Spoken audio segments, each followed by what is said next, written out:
This lecture review video examines Manifest Destiny and the impending crisis leading to the American Civil War. These years occurred from 1844 to 1877. These years witnessed a massive expansion of the territory of the United States and the inclusion of many new states into the Union. But even as while there is great expansion, particularly to the west during this time period, the division between the North and South becomes more acute, and sectionalism threatens to divide the Union, which of course it will, and result in civil war in the spring of 1861.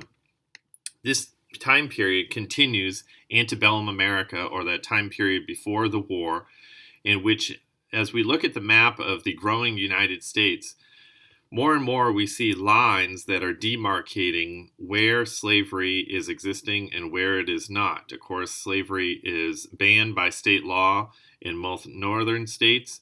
It is legal according to state law in most southern states.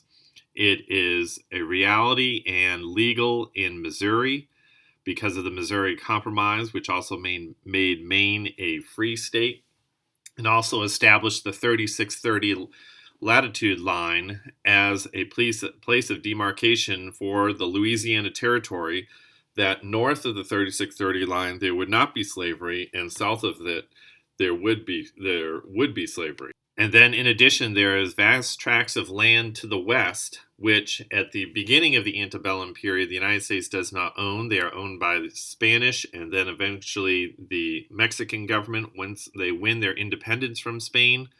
But during this time period, we will see that the United States does indeed acquire much of this land to the west and establish its borders from sea to shining sea. The guiding principle or idea that fuels so much of the expansion during this time period is known as manifest destiny. This idea that it is the manifest or obvious destiny for the United States to expand its borders, particularly to the west, but perhaps also to the north, to Canada, and to the south, even into Mexico.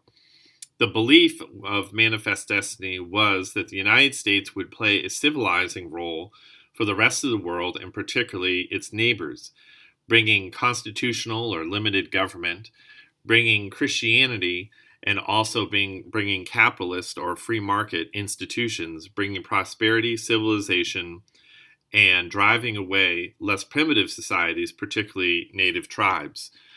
The most vocal advocate of Manifest Destiny was John L. Sullivan, whose in Democratic Review newspaper advocated for this idea of expanding the United States for all the borders that Providence had ascribed to it. Therefore, in the mid-1800s, we see the development of numerous trails that provide a path for pioneers to head west, including the Santa Fe Trail, which would cross the Midwest and then also down into the Southwest. The California Trail, which was instrumental in bringing pioneers, particularly west to California for the gold rush. Also, the very same path of the Mormon Trek, known as the Mormon Trail, which brought many Mormon settlers to the Great Salt Lake area and into Utah. But the most famous trail was the Oregon Trail. This trail witnessed numerous passengers traveling from a jumping off point at Independence, Missouri, and then heading west. It was a well-worn trail. It tended to be the best marked and flagged trip along the way. It did have several forts, including Fort Laramie, along the way to provide some measure of protection against attacks from native tribes. And so therefore, long wagon trains would head west along the Oregon Trail. Some of the ruts from the wagon wheels still exist in the west in areas like Wyoming today. The average rate of progress in covered wagons was 1 to 2 miles an hour. This amounted to about 100 miles a week, or about 5 months for the entire journey. Thousands of humans, in addition to horses and oxen, died en route. One estimate has that there were 17 deaths per mile for men, women, and children. So obviously a very hazardous journey on this trip west on the Oregon Trail. But the destination, if individuals were able to survive the journey, they would, of course, arrive in the very lush Willamette Valley in Oregon. This was an ideal area for farming, where there was plenty of rain throughout the year and very lush, rich soil. And this is the prize awaits for those that can indeed endure the hazards of the Oregon Trail. Some of the earliest settlers that arrived in the Oregon Territory were Marcus and Narcissa Whitman. They were missionaries and established the Whitman Mission, which was intended to evangelize the local Cayuse tribe. But the Whitmans themselves are victims of violence of the Cayuse tribe and a failure to reconcile their two ways of life, leading to the death of the Whitmans and the end of the Whitman Mission. Some of the more famous passengers that made their trek across the Oregon Trail, or at least part of it, was the Donner Reed Party.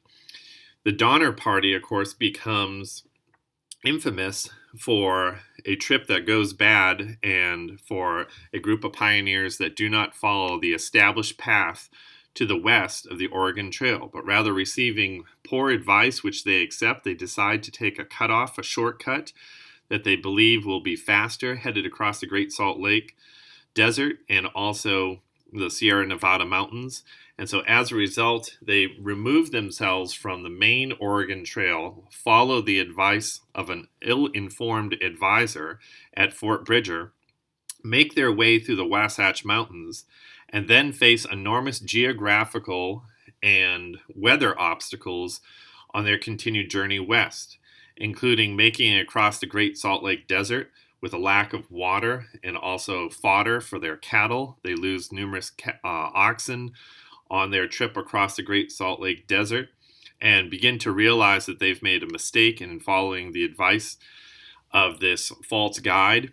And then they face the enormous task of making it through the Sierra Nevada mountains. Realizing that there is an early snowfall in November of that year, they are unable to make it through the mountains and therefore set up camp on the banks of the Truckee Lake, later to be called Donner Lake. And so at this camp, they settle in and endure one of the heaviest snowfall winters of the region's history.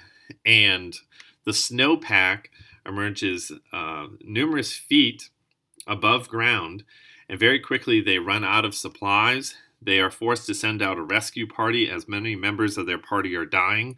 That rescue party fails to find any food or notify anyone that can rescue them. We can see just how high the snowfall was that year, as these tree trunks had been cut by members of the Donner Party standing on the ground, as the snowpack in that area can, of course, reach great heights. As a result, there are episodes of cannibalism that emerge in the Donner Party because the members are so hungry and running out of food and starving. And then finally, a rescue party from California does come through the mountains, rescue them, and bring them to California, although with a great reduction in their original numbers.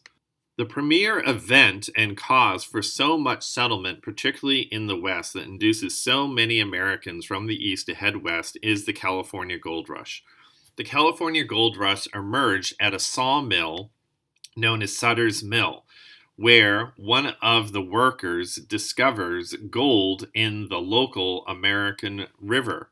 And as a result, the two owners of the mill decide that they will keep this discovery quiet to themselves when they discover this in 1848.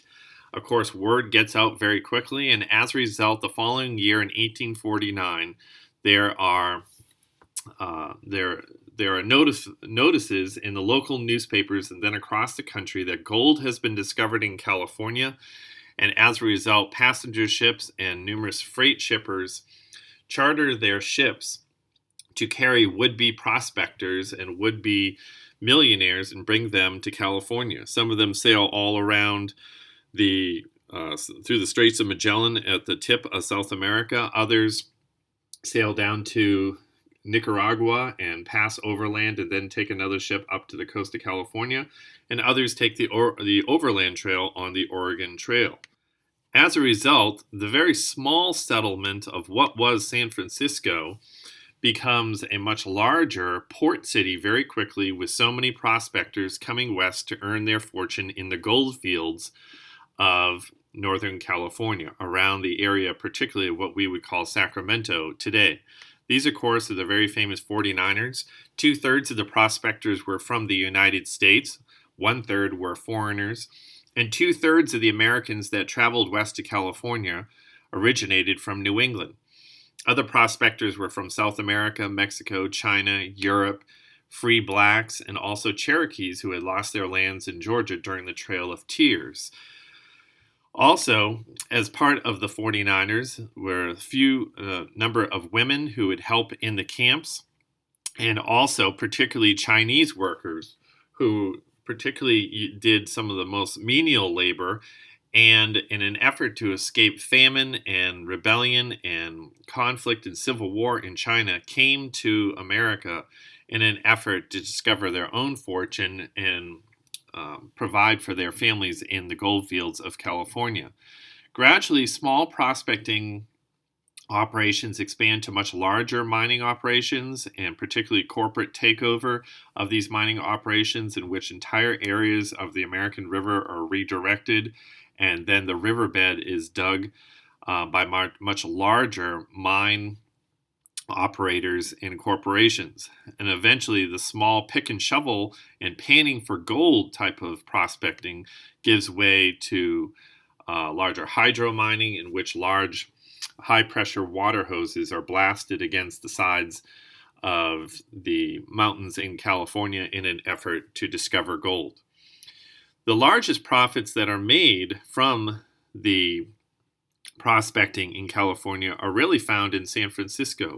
The California gold rush is really significant for the building of San Francisco, and much of the money that is discovered in the hills of California ends up in the pockets of stewards and bartenders and shop owners and prostitutes in the city of San Francisco. As a result, about 95,000 49ers traveled to Sutter's Mill in 1849 and in the early 1850s. As a result, there's enormous price inflation, particularly in the mining camps, in which $10 could buy you a dozen eggs. Some of the monthly rents, even in a tent, could be $1,000. Cholera breaks out in these mining camps because of the poor sanitary conditions, and as a result, 5,000 approximately die of cholera. And there's an enormous outbreak of crime and violence in the mining camps, sometimes directed against native tribes and also the Chinese, also prospectors against fellow prospectors, and therefore the need for California to enter the Union as a state and establish a state government to provide law and order in these mining camps becomes increasingly necessary. In the end, about $500 million in gold is discovered in California from 1849 to 1860. Much of this gold, as we said, ends up in the building and expansion of San Francisco or in the pockets of much larger mining companies. Those that actually do make a hefty profit in the California gold rush actually have little to do with the gold. They're individuals such as Levi Strauss, a German immigrant who invents dungaree pants, noticing the popularity of the canvas tents and how durable they were for the very heavy work of mining, therefore turns them into something to wear. They become enormously popular, and Levi Strauss has the beginning of his very famous company. So many Americans are headed west, particularly with the California gold rush. Other Americans, particularly from the South, are headed west also, but much more in a southerly direction to the area of Texas. These are the go-aheads and the GTTs. GTT stood for Gone to Texas. This was a frequent set of abbreviations that you would see on a log cabin wall or on a piece of paper, indicating that an individual who had suffered bankruptcy or was looking to escape out of a bad marriage or was unable to pay his debts had left and had gone to this new frontier that is not technically American soil. Rather, it is Mexican territory. And initially, the Mexican government is very amenable to having American settlers come into this northernmost territory known as Tejas. Stephen F. Austin is a very important land agent, originally called an impresario, who is instrumental in bringing 300 American families to Texas. These American settlers promised to become Mexicanized and abide by the teachings of the Roman Catholic Church. They also promise not to bring their slaves or to practice slavery in this territory, as it was illegal in the Mexican Empire. As a result, 30,000 Americans lived in Texas by 1835 and are generally ignored by the local Mexican laws due to a lack of enforcement. As a result, as the years pass, these American settlers in this Mexican territory come into conflict with the Mexican government over issues of land, local rights, immigration, and, of course, the issue of slavery. Austin tried to negotiate these differences but was eventually imprisoned. As the conflict ensues and develops, Texas goes ahead and declares its independence from Mexico in 1835 and forms an army under the charismatic leadership of Sam Houston. Sam Houston had served in Andrew Jackson's army during the Creek War. He had also studied law in Arkansas and lived among the native tribes. He was a very heavy drinker, but also a capable military commander, and inspires the Texans to come together at a convention in 1836 and draft their own version of a Declaration of Independence declaring their independence from the Mexican government.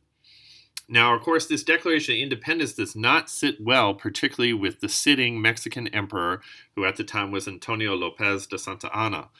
Santa Anna was a very charismatic figure who worked his way in and out of the government, was frequently emperor, and then he was not. One of the more notable events leading to his ascension to overseeing the Mexican government was the Pastry War, in which he claimed to have single-handedly routed a French invasion at the port of Veracruz, and then had been wounded, even losing a leg, by a French salvo fired off the coast. As a result, he claims a great military victory, will use a wooden leg for the rest of his life, which is eventually captured by the Americans and now resides in an Illinois military museum. In an effort to squelch the Texas Rebellion and this newly formed republic that had declared its independence from Mexico, Santa Anna composes a very large army and then marches north. One of the first sites of conflict is at Gonzales. At Gonzales, the Americans had a cannon, and they famously raised this flag that said, "Come and take it," taunting the Mexicans to come and take the cannon. Santa Anna is able to wipe out the garrison at Gonzales and then moves on to a larger force that he confronts at San Antonio in a Spanish mission there, of course, known as the Alamo. The Alamo was part of a larger town of Behar Alamo, which was built by the Franciscans in 1718. The chapel had been abandoned as a military outpost and trading center, and now roughly 200 Texans were surrounded by the very large Mexican army and endured a 13-day siege. Among the occupants of the Alamo included William Buck Travis. He had fled from debts and his family in Alabama and had purchased some land in Texas. He is going to be in command of the American garrison at the Alamo. Also, Jim Bowie, who had made a fortune in land and slave trade in Louisiana. He was known as a dueler and a fighter, a famous Indian fighter. He had also bought land in Texas, possibly illegally. He had also invented the Bowie knife, which was a 11 to 15-inch knife that was ideal for hand-to-hand combat. And during the siege on the Alamo, he is sick with pneumonia, therefore giving command to Buck Travis. Davy Crockett, the very charismatic frontiersman, is also in the Alamo. He's a folk hero. He had spent some time in Jackson's army, claimed to have killed 46 bears in a single month. Famous for his buckskin shirt, coonskin hat, and moccasins, had also served in Congress, and famously told other congressmen they might go to hell and I might go to Texas. And so the American garrison at the Alamo is aided by the effective leadership and inspirational leadership of these three individuals. At one point, Buck Travis gives the option for any of the Americans to leave the Alamo, realizing that they will probably fight to their deaths, which no one takes him up on it. And so as a result, after a 13-day siege, the Mexican army besieges and attacks, breaks through the walls on the very early morning of March 6, 1836. The Americans defend the walls of the Alamo with a few cannons, and particularly aided through very accurate Kentucky riflemen on top of the walls of the Alamo.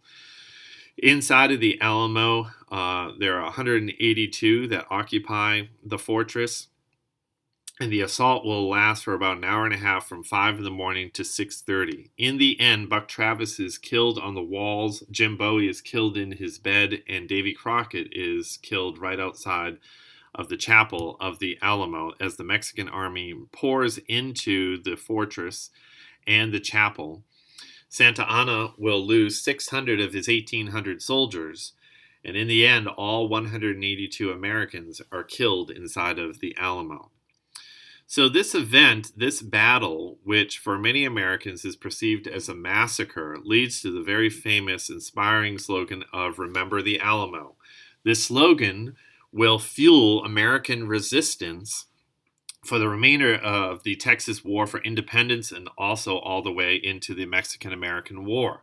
Santa Anna does his reputation no favors, additionally, by moving on to the Texas town of Goliad, and an American garrison there surrenders to Santa Anna's army, but he still walks them out into the frontier and has 400 of them executed in the middle of the Texas territory. Santa Anna, feeling very confident of his chances of victory, moves on to attack the main body of the Texas army located at San Jacinto. At San Jacinto, the Texan army is now under the command of Sam Houston and has greater numbers than they did at the Alamo, Gonzales, or Goliad. And so therefore these two armies confront each other on the banks of the San Jacinto River. Sam Houston actually had his army backed up against the river, which usually in military protocol means that your army will be surrounded and wiped out with no path for retreat. But nevertheless, Houston is able to bait Santa Anna into a frontal attack, and 900 Texans defeat the 1,300 Mexicans, forcing Santa Anna to sign a treaty acknowledging Texan independence. Thus, Texas secures its independence as an independent state, independent country, not yet part of the United States. Now, of course, this new country of Texas is indeed occupied by a lot of Americans and had not lived in Texas long, and therefore it is not long before Texas applies to be admitted to the Union. One of the last items that President Jackson signs before he leaves the White House is an official statement recognizing the existence of this independent country of Texas. This doesn't make it part of the United States, but it does give it diplomatic recognition. President Van Buren is consumed with the economic crisis of the Panic of 1837 and therefore pays no attention to Texas during his one term as president. But as John Tyler, one of the very few things that he does accomplish while president, and one of the last days while he is in the White House, signs a bill passed by Congress that annexes Texas to become part of the United States. The city of Tyler in East Texas is, of course, named after President Tyler as a result of his actions. Due to the unpopularity of Tyler and his administration, he does not run for re-election in 1844, and thus in 1844, once again, we have the nomination by the Whig Party of Henry Clay. This will be the third and final time that Henry Clay will run for president, and he seemed to be a shoo-in to the White House because the Democrats did not have a clear successor to Andrew Jackson. They are coming off the embarrassment of the Van Buren presidency and his inability to stem the worst effects of the Panic of 1837, and therefore they nominate a dark horse, a candidate that comes out of nowhere. James Polk, who wasn't originally considered for national office, even though Polk had served time as governor of Tennessee and also had been the Speaker of the House of Representatives. Polk, in a shock, is elected president, securing 50% of the popular vote and 170 electoral votes. Now, Polk is very clear coming into the White House that he only intends to serve one term. He is aided by his very capable wife, Sarah Polk, And Polk, upon his inauguration, announces that he has 4 goals for his administration. He intends to achieve the 4 goals and then depart the White House after 1 term. His 4 goals include a new protective tariff, the creation of an independent treasury, a resolution of the Oregon dispute, and also the United States acquiring the territory of California. Indeed, Polk achieves all 4 of these goals with the passage of the Walker Tariff of 1846, which was a higher tariff that protected particularly northern industries, and raised tariff rates after the reduction of the Compromise Tariff of 1833. He also was instrumental in the creation of an independent treasury. The independent treasury was an effort to replace the national bank, which of course had been allowed to expire by President Jackson in 1836 after it had its deposits removed. And the independent treasury was to play some of the roles that the national banks previously held, although it did so far less effectively. Polk is also instrumental in resolving a dispute between the United States and Great Britain over the Oregon Territory. The Empire of Great Britain claimed that its possessions of the Oregon Territory extended as far south as the 42 latitude line. The United States claimed that its possessions in the Oregon Territory, due to American settlement, extended all the way north to the 5440 line. So as a result, these 2 nations that had been friends since the close of the War of 1812 now come to a dispute. Some extremists talk about a threat of war against Great Britain in order to secure this boundary line, but the conflict is resolved not at either one of those lines, but rather a line right in the middle at 5440. So the slogan 5440 or fight represented initially the extreme claim of the Americans to have as much territory to the far north as they could achieve, but yet finally the treaty that is secured identifies the line at the 49th parallel, which establishes the northern border of the United States. It thus becomes a very important settlement for the Americans. Now, the United States acquisition of Texas still angers the Mexican government. And Santa Anna, who falls from power initially and then returns, is determined to exact his revenge on the Americans and resecure Texas once again.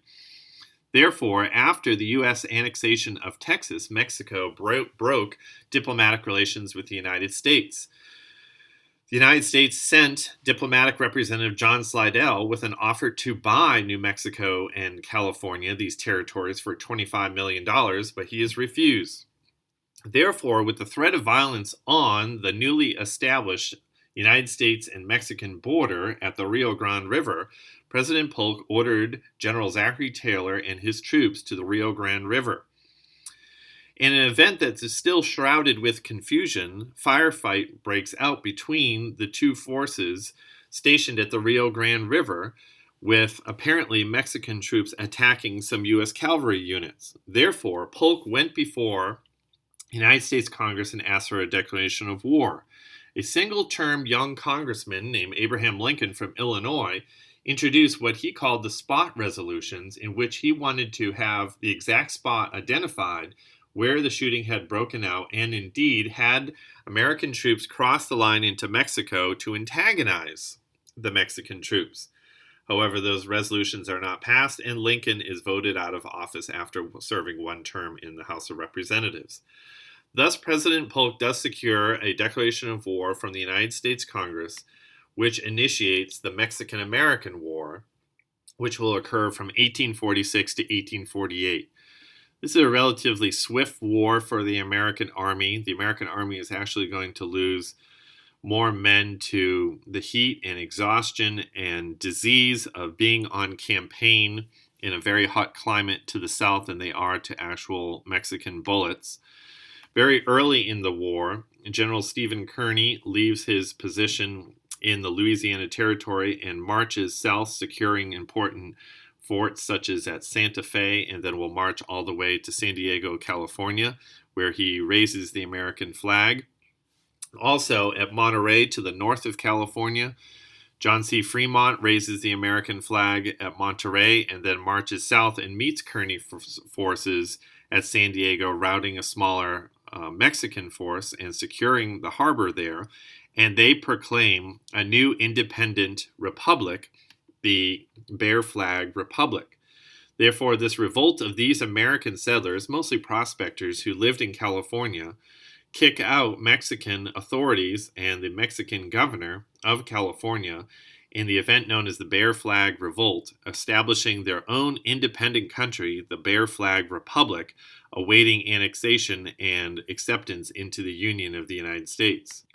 To deliver the coup de grace against the Mexican army and Mexican government, President Polk dispatches General Zachary Taylor with a large force that does indeed invade Mexico, crosses the Rio Grande River, and engages Mexican forces at the Battle of Monterey in 1846 and also the Battle of Buena Vista in 1847, significant American victories. Also, another force under the command of General Winfield Scott loads up at New Orleans and conducts an amphibious landing at Veracruz and secures American victories at Veracruz and also the Battle of Chapultepec, leading to an American invasion and occupation of the capital of Mexico City in 1847. Massive disorganization plagued the Mexican army. Indeed, 3 different Mexican presidents claimed power, and therefore the hardest thing for the victorious American army is actually finding an adequate and true representative of the Mexican government to sign a document of surrender and a peace treaty. Finally, a peace treaty is signed after several months of confusion.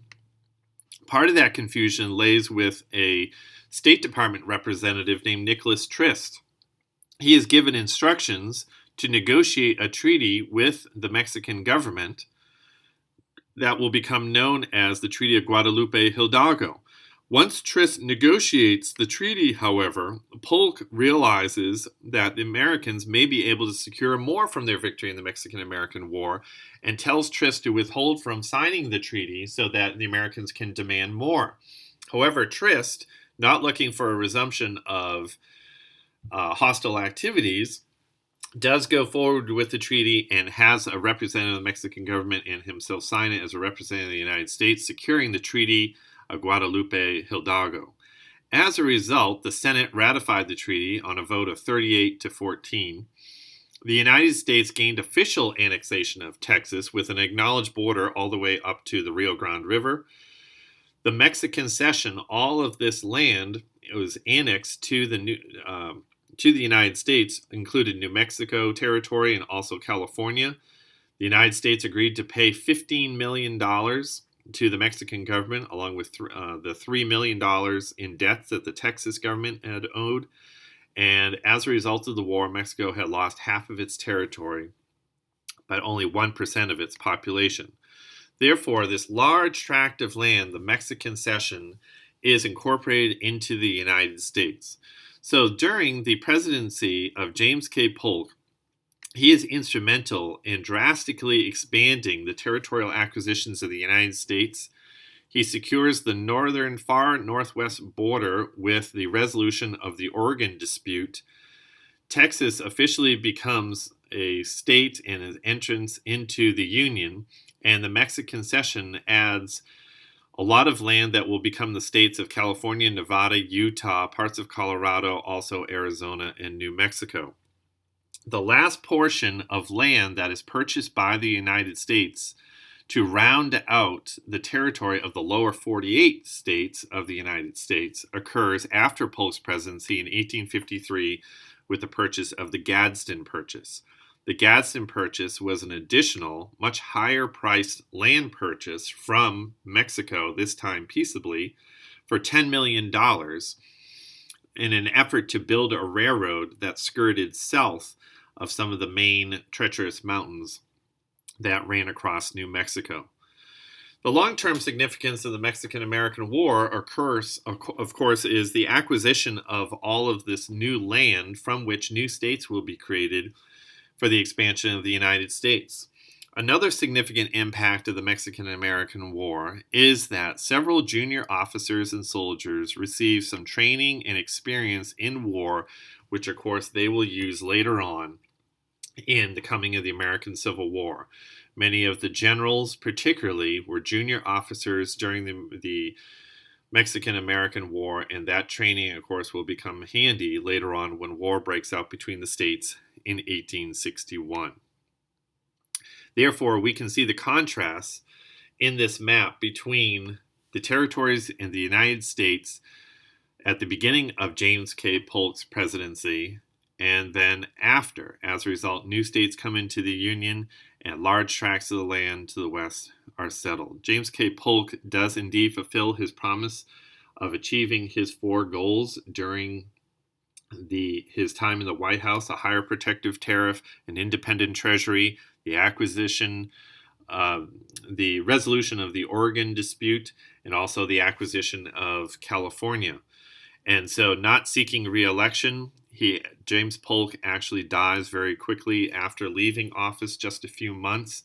Indeed, he has the shortest post-presidency of any president and is buried on the grounds of the Tennessee State House in Nashville, Tennessee. In 1848, without Polk running for re-election, the election sees a campaign between Zachary Taylor, who had become a war hero from the Mexican-American War, received the nomination of the Whig Party. Lewis Cass receives the nomination of the Democrats, and Martin Van Buren returns to run as a candidate for the Free Soil Party. As a result of the election and his war record, Zachary Taylor easily wins the election with 163 electoral votes and 47% of the popular vote. Martin Van Buren's candidacy is really not significant except for the fact that third parties that advocate the extinction of slavery seem to be gaining ground in popularity with every new presidential election. Thus, Zachary Taylor, as a result of his war record particularly, from the state of Louisiana, is elected president. He will not serve a complete term. His term, of course, will be cut short by illness. We can now turn to the key events that lead to America's descent to civil war and civil conflict, the war between the states. We can identify these years as what I call the impending crisis, the emerging crisis, the crisis of the Civil War that had been put off and compromised away and delayed so many times. Gradually, there's going to be a crescendo of activities and events that lead to an irresolution of the issue of slavery and the admission of new states to the Union, leading, of course, to shooting in April of 1861 and the coming of the American Civil War. In many ways, the Mexican-American War is the key event that is really going to start the nation's descent towards civil war. Anytime new territory was acquired by the United States, the immediate question was, would that territory be divided into states that were free or were they slave? Of course, the Missouri Compromise, with its 3630 latitude line, had resolved the question for the Louisiana Territory. North of the 3630 line would be free, south of the 3630 line would be slave. But no such compromise exists, particularly with all this new land acquired by the United States from the Mexican-American War, known as the Mexican Cession. Therefore, as part of the treaty to ratify, resolve the end of the war and to appropriate troops for the war, David Wilmot, a congressman from Pennsylvania, introduces what is known as the Wilmot Proviso. The proviso was this small buried piece of a much larger bill that prohibited slavery in any of the territories acquired by the Mexican-American War. Now, of course, David Wilmot, being from the north in Pennsylvania, it's not surprising he would introduce this resolution. And indeed, because the north had a greater population than the south and therefore more representatives in the House of Representatives, the Wilmot Proviso passes the House of Representatives.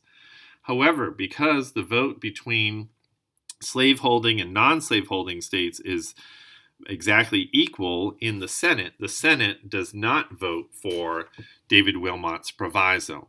The significance of the Wilmot proviso is that in many ways it's the opening shot of events that are quickly going to lead to this growing crisis that eventually will collapse into civil war. Now, during this last decade before the Civil War, a new generation is coming to power in Washington. We've already talked about a long-standing generation that had really controlled national events in Washington, D.C., often known as the Great Triumvirate.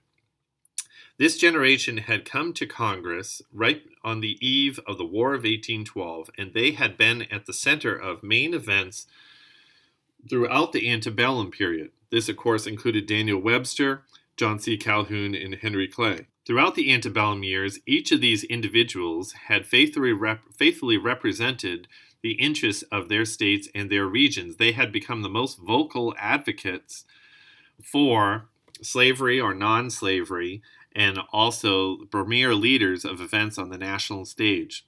But of course, they have grown old now. None of them will see the outbreak of hostilities in the Civil War, as all of them will die before the Civil War actually occurs. A new generation is filling the halls of the House of Representatives and the United States Senate.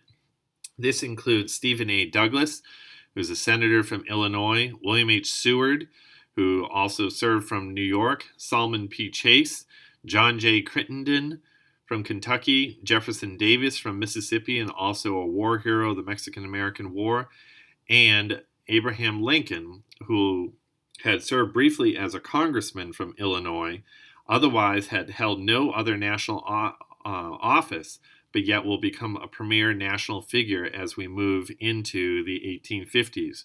This new generation is going to replace the Great Triumvirate and will be so instrumental as the nation descends into war.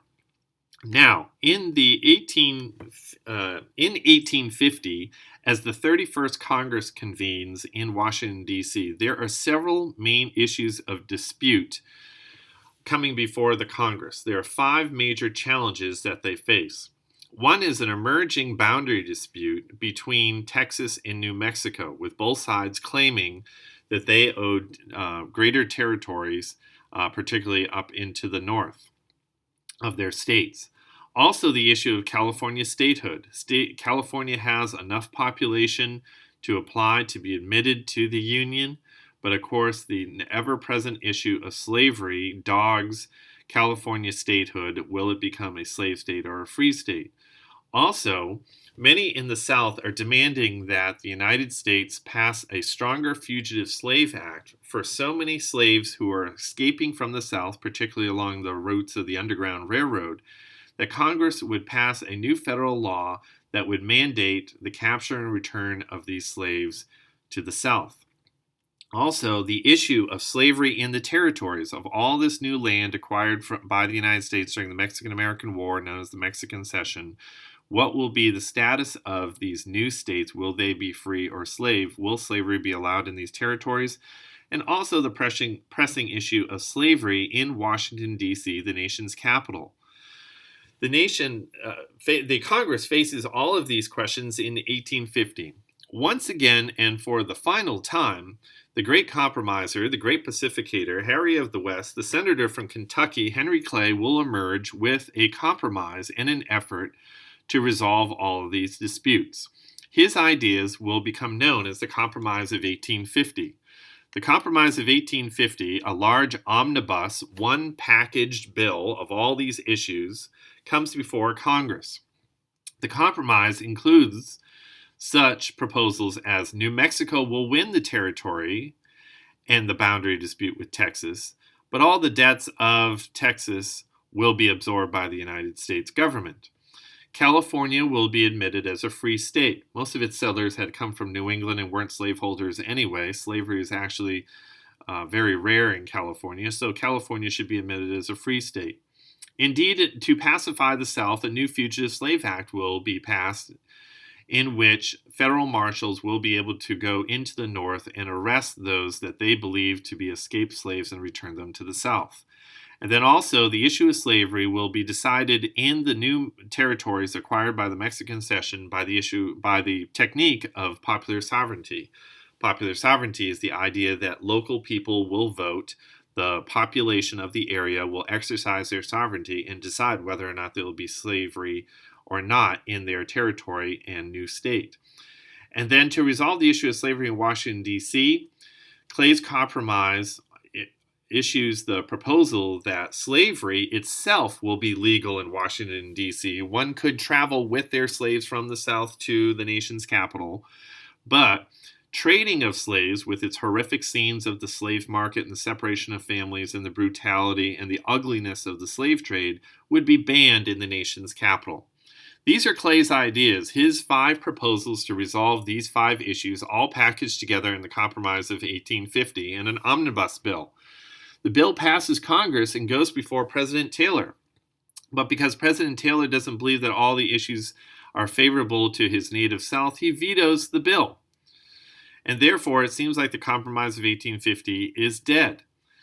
In fact, Clay resigns from his office in the Senate, completes his term, and believes his compromise is dead. However, President Taylor, in celebrating the 4th of July, in a national celebration in 1850, has apparently a very bad attack of diverticulitis and dies shortly after the 4th of July of 1850. As a result, with the death of President Taylor, his vice president, Millard Fillmore, enters the White House. Stephen Douglas takes up the portions of Clay's compromise bill, divides them up, and has Congress vote individually on each part of the compromise. It is no longer an omnibus bill. Each of the portions of the bill passes Congress. Each of them make their way to the desk of President Millard Fillmore, and he signs all portions of them, securing, indeed, the main ideas of Clay's Compromise of 1850. Compromise of 1850 is very significant because it organizes a lot of the territory acquired from the Mexican-American War and gets it ready for statehood. California, of course, enters the Union as a free and new state. The boundaries of Texas are more or less resolved, and much of the dispute regarding the Mexican cession and the issue of slavery has been resolved. Many historians believe that Clay's Compromise of 1850 actually delays the war for 10 years, that the shooting could have started in 1850, and those 10 years are key for the development of industrialism in the North and expansion of population, which of course will be deciding factors in its victory in the American Civil War.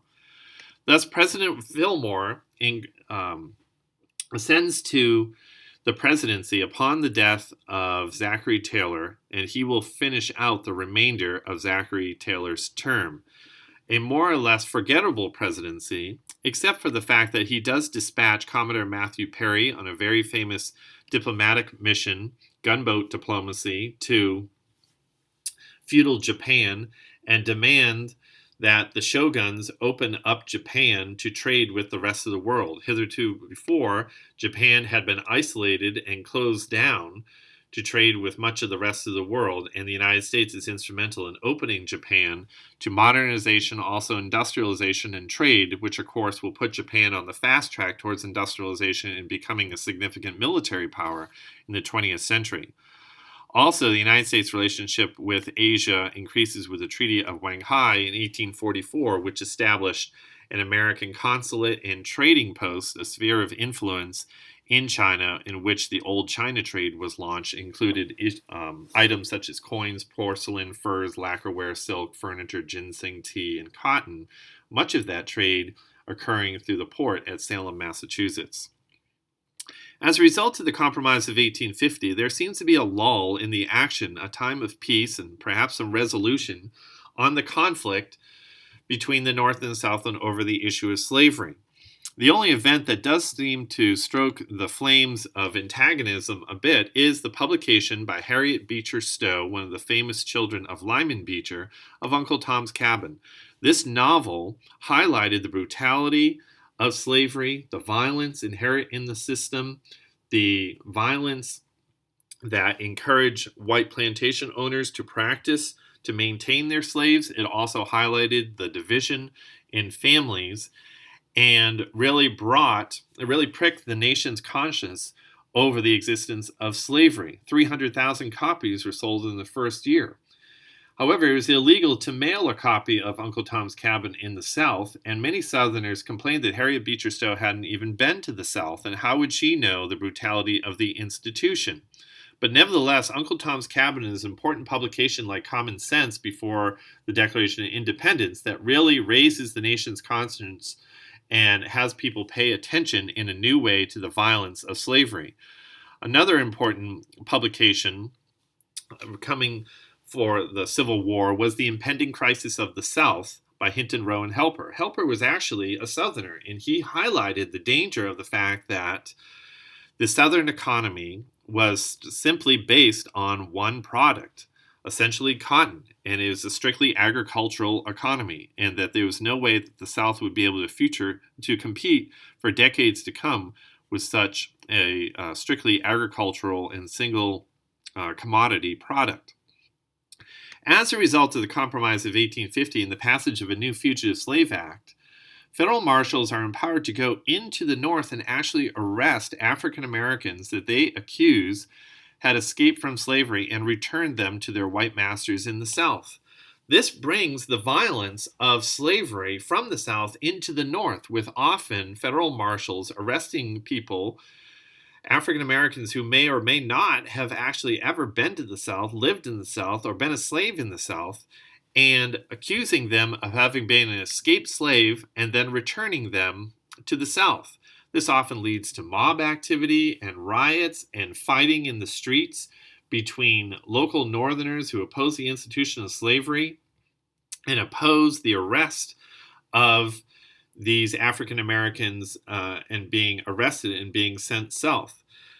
So the long-term significance of the Fugitive Slave Act is that Northerners are witnessing the violence and the horror of slavery up front, even in their own streets of their own cities. In 1852, there is another presidential election, and indeed it is getting harder for the nation to actually find a compromise candidate and to elect somebody that is going to represent both interests, because, of course, the prevailing issue for every presidential election is the issue of slavery.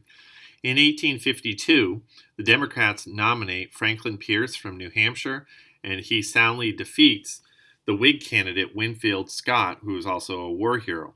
Thus, Franklin Pierce enters the presidency in 1853. He too will serve only one term. Franklin Pierce had served in the Mexican-American War and was anticipated to be a competent president, as he had as a politician from New Hampshire. However, a tragedy strikes his family that after his election to the presidency and before the inauguration, he and his family are involved in a train wreck in which his young son, Benjamin, is killed in the train crash. His wife escapes with injuries. As a result, he and his wife are overcome by grief in the loss of their son in this train accident, which really cripples Franklin Pierce's presidency. His wife will wear black for the remainder of his life. Franklin Pierce will begin to drink heavily, and as a result, when the nation needs a strong chief executive, the President of the United States is often overwhelmed by alcohol and his own grief. In 1854, in a side event, the Ostend Manifesto is signed in 1854 and negotiated.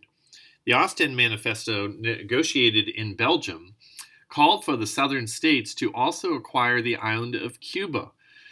This manifesto angered the North even further because everyone knew that Cuba could enter the Union as perhaps one or two states, and, of course, they would be slave states.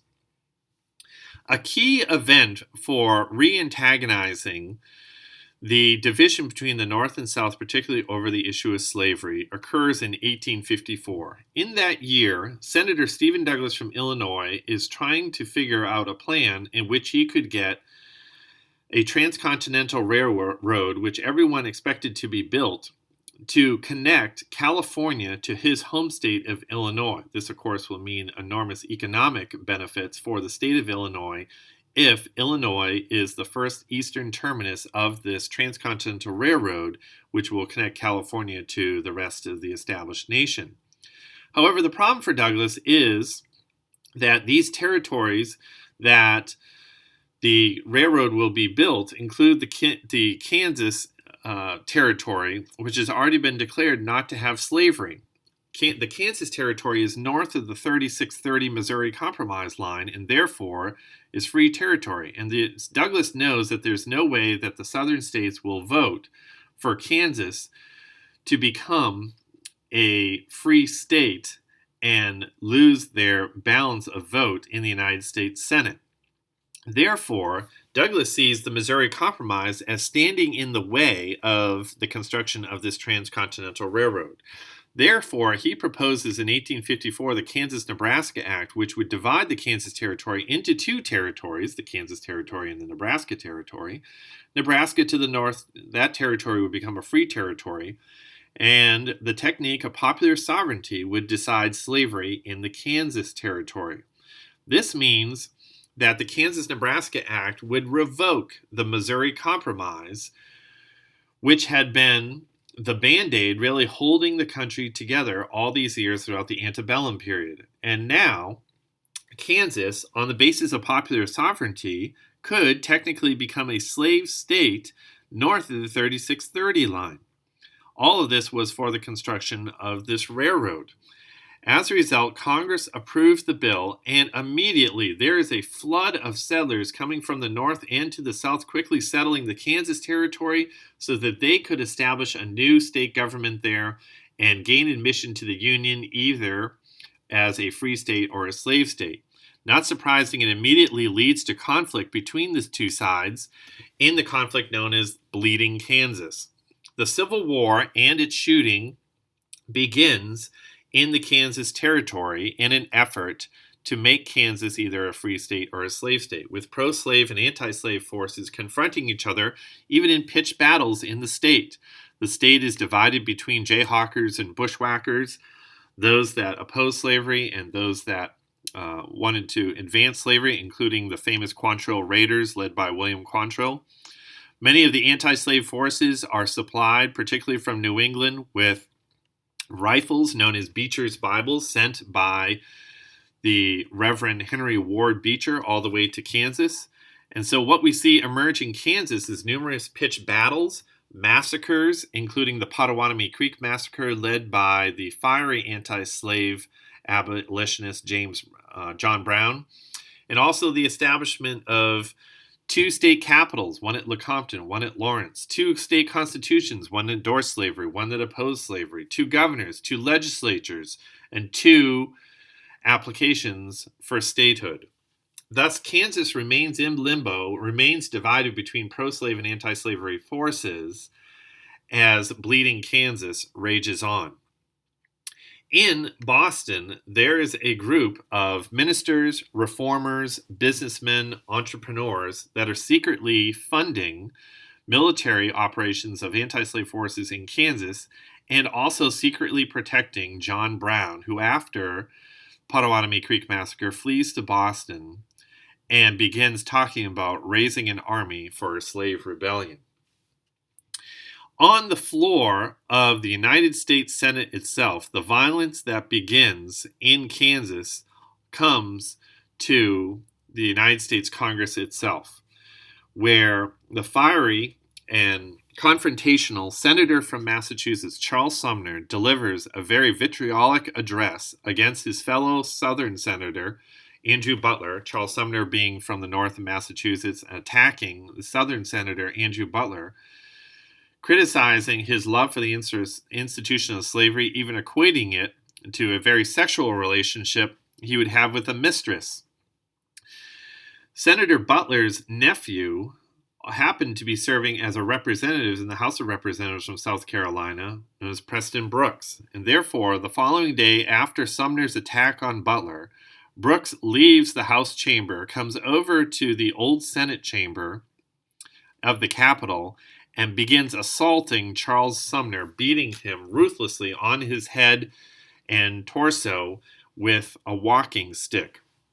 Sumner is grievously injured, bleeding, falls, collapses, and passes out before Brooks is separated from Sumner. Sumner will be forced to retire for a number of years from the United States Senate, not returning until the Reconstruction years.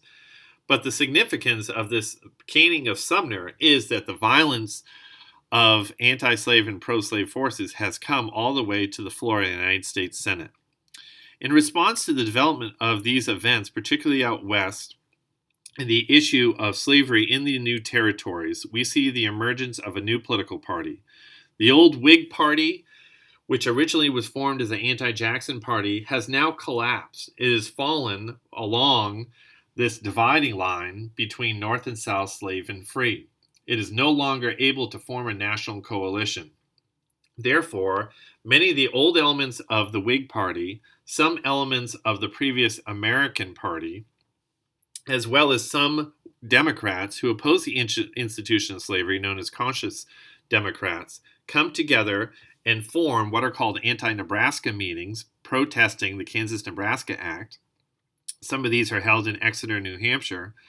And eventually in Ripon, Wisconsin in 1854, they established the Republican Party. The slogan of the Republican Party becomes free soil, free labor, free men. The goals for the Republican Party that they declare in their party platform is they support a blocking of further slavery in territories. They also favor the expansion of transcontinental railroads, high tariffs to favor northern manufacturers, additional factories, more immigration, and also homestead bills to support the settlement of the West. These are all issues in their platform that devout Southerners and those committed to the institution of slavery will oppose. The Kansas-Nebraska Act is very instrumental in pulling Abraham Lincoln out of retirement, getting him back into politics, where he will enter into the political arena again, this time as a member of the Republican Party. In 1856, the Republican Party nominates its first candidate for the presidency in John C. Fremont, hero of the Mexican-American War. However, the Democrats succeed in capturing the White House in that very confrontational year of 1856 with the election of James Buchanan from Pennsylvania, also the only bachelor president. He never marries. Therefore, James Buchanan is inaugurated in March of 1857, considered a weak man in the White House, even as the nation is descending into war. And we can see the balance of free and slave states in 1858, particularly after the admission of Minnesota in 1858. The country is increasingly divided, and on areas, particularly like Kansas, where the issue of slavery has not been resolved for the admission to statehood, we see actual shooting and pitched battles. We see conflict in the territories. We see conflict in the nation's literature and what it's reading. We see conflict on the floors of the House and particularly the United States Senate with the caning of Sumner. We see conflict in the election of presidents. And then in 1857, we see conflict in the United States Supreme Court with the famous Dred Scott decision. Dred Scott was a slave whose master had died when his master had traveled north. As a result, Dred Scott sued for his freedom. His former master's widow claims that Dred Scott is property and cannot be emancipated. Therefore, the case makes it all the way to the Supreme Court, and in the case of Dred Scott versus Sanford, the court ruled 7-2 against Scott. The court declared, under Chief Justice Roger Taney writing the majority opinion, that slaves are property and not citizens with rights to sue. In other words, African American slaves cannot even bring suit in federal court because they are not really people. They are really property. And thus, Congress cannot deprive a citizen of property. In effect, what the Dred Scott decision does is declare the Missouri Compromise unconstitutional.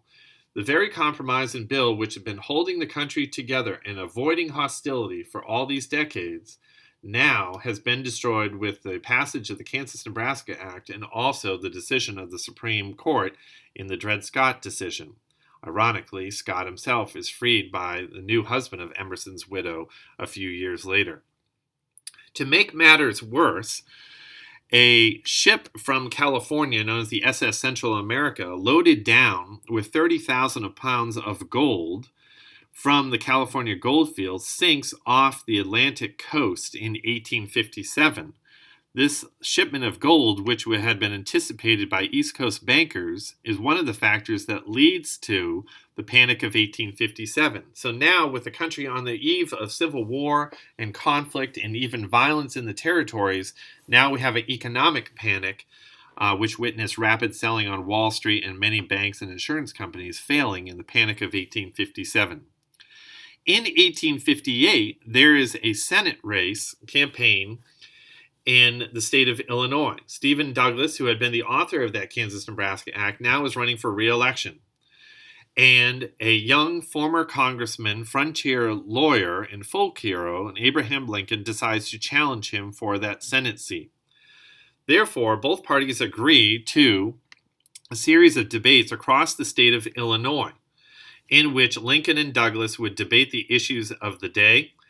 Lincoln often portrayed Douglas as a flip-flopping politician that couldn't make up his mind on the issue of slavery and wanted to have it both ways. Douglas portrayed Lincoln as a radical abolitionist.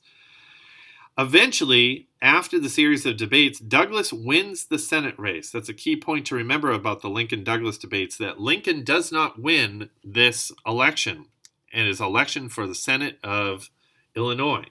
Douglas wins the Senate race. However, it is clear through the process of the campaign that Douglas has lost all his Southern supporters. The long-term significance of the Lincoln-Douglas debates is that Abraham Lincoln, previously just a local frontier politician, now gains national attention and is the leading candidate for the Republican nomination in 1860. Events particularly come to a head, particularly with violence again, with the campaign of John Brown in 1859. In that year, John Brown sets his sights on Harper's Ferry, Virginia. He is interested in this town particularly because at Harper's Ferry, located at the banks of several important rivers in Virginia, there is a rail line that comes in to support the United States Armory there. This is where the American Army, of course, has many of its rifles constructed with local gunsmiths. And Brown is interested in seizing the town of Harper's Ferry, particularly its armory, seizing the weapons that are located there, then marching south and fomenting the largest slave rebellion the country had seen yet, with John Brown personally providing rifles to the slaves to attack their white masters and, in effect, achieve the emancipation of the slaves. John Brown's mission in slave rebellion, however, doesn't get far. Once he seizes control of Harper's Ferry, very soon after that, a detachment of the United States Marines attacks and liberates the town of Harper's Ferry and attacks John Brown and several of his sons who are holed up in this engine house in Harper's Ferry. John Brown is wounded as a result of the raid, and he also loses several sons in defending the engine house. Therefore, John Brown is tried by the state of Virginia for treason and for promoting insurrection. Several lawyers want to have John Brown pronounced insane. John Brown is very clear that he makes it very clear that he is not insane and defends himself at the trial, declaring that he simply did what his Bible commands him to do to seek the liberation of the oppressed, and that he was willing to take action when so many others were not. As a result, the jury finds him guilty and sentences him to death, which occurs with his hanging on December 2nd, 1859. A young John Wilkes Booth, the famous actor, ironically, is in the crowd witnessing the hanging of John Brown. To the north, John Brown is a hero. He's a martyr. Frederick Douglass is embarrassed by the fact that John Brown is willing to take so much action, and he was only willing to offer his words to effect the end of slavery. To the South is horrified by the actions of John Brown, but by particularly the support that Brown has in the North. The South is horrified that Brown has become a martyr in northern circles. So therefore, the country is more divided than ever before in the territories and in their elections and on the floors of Congress and in the Supreme Court and in public debate and in the publications when the nation endeavors to elect another president in 1860. James Buchanan is considered weak, and therefore he does not receive his party's nomination once again.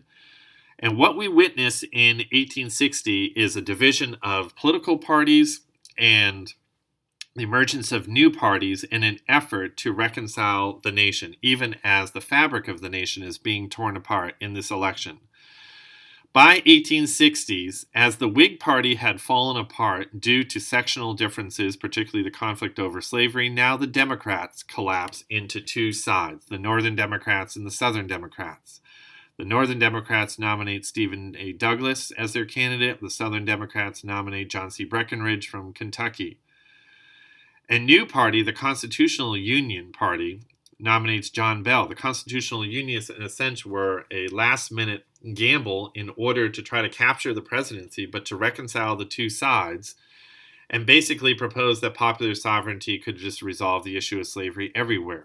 But by 1860, the nation's passions are too inflamed and there's too much division in the country to seek and agree to such a compromise.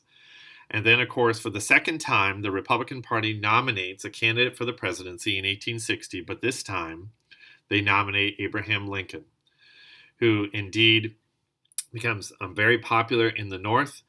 And when the returns are counted, Abraham Lincoln has secured a very low portion of the popular vote, but significantly more than any other candidate with 40%. He also secures 180 electoral votes, which is far more than any other candidate running that year. Now, it was impossible to even vote for Abraham Lincoln in the South. He does not even appear on the ballot in the South. But however, his widespread support in the North, and by running the table and winning so many states in the North, it secures his election.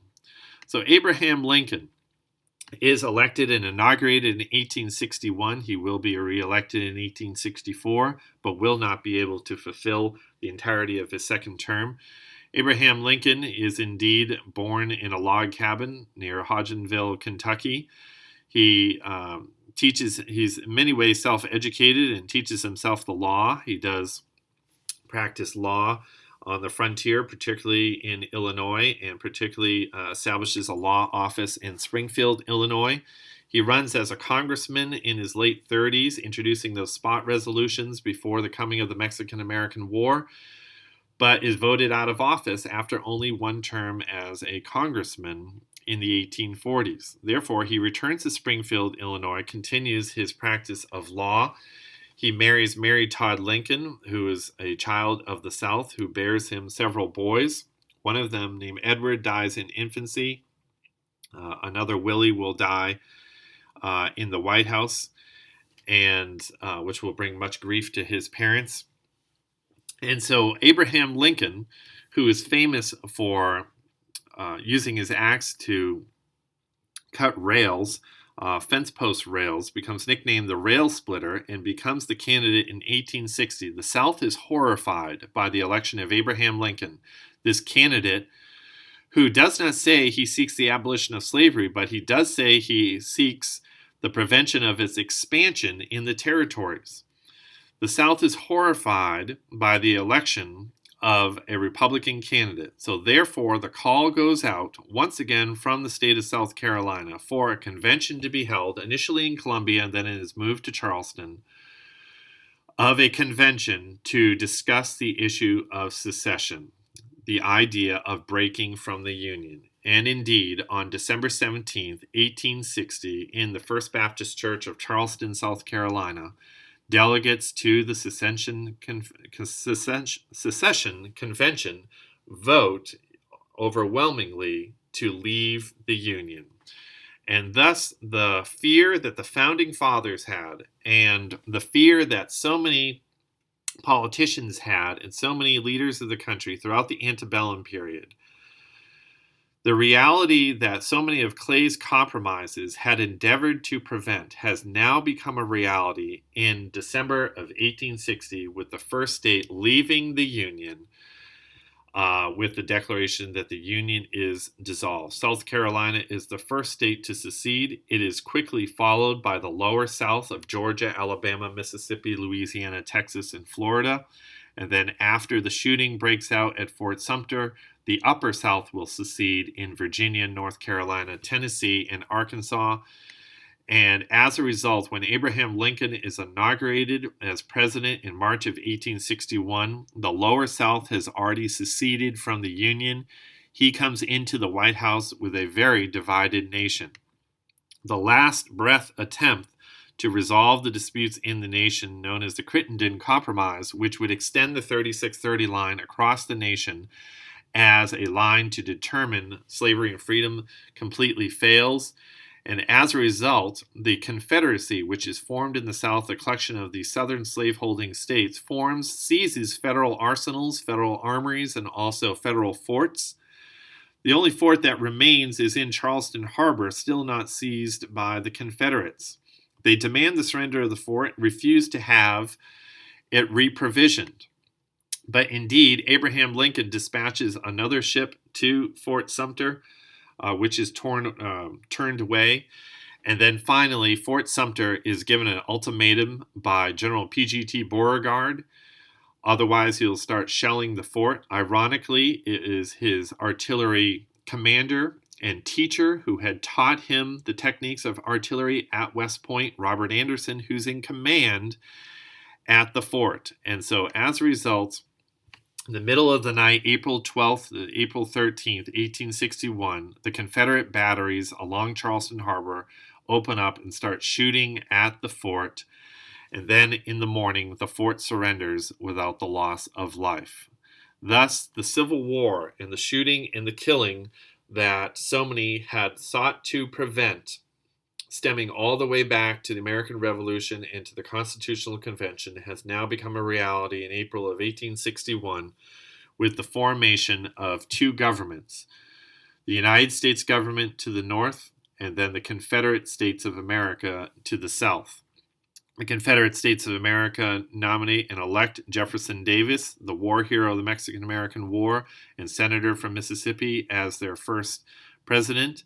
He is sworn in initially in Montgomery, Alabama. Later, the Confederate capital is moved to Richmond, Virginia, where he forms his own cabinet, and the Confederates write their own constitution, which includes the continuance of slavery to perpetuity, that it can never be abolished.